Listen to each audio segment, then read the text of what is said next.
சக்தி. 4 பேர் கூட வளர்ச்சி அடையவில்லை. ஆரம்ப காலம் தொட்டு என்னிடம் வருகிறீர்கள். ஒரு 4 பேர் கூட வளர்ச்சி அடையவில்லை.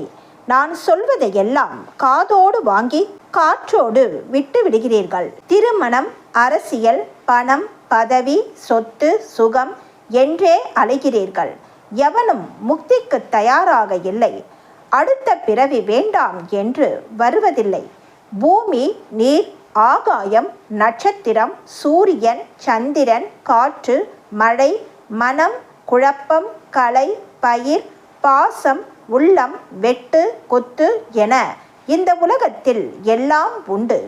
ஏன் பிறந்தோம்? ஏன் வளர்ந்தோம்? எதற்காக குழந்தையை பெற்றுக்கொண்டோம்? இந்த கடல் அலைகளிலிருந்து கரை சேர்வது எப்போது? என் எண்ணங்கள் நிறைவேறுவது எப்போது என்றெல்லாம் நினைத்து கொண்டு என்னிடம் வருகிறீர்கள். ஆரம்பத்திலிருந்து நான் இதைத்தான் அருள்வாக்கில் சொல்லி வருகிறேன்.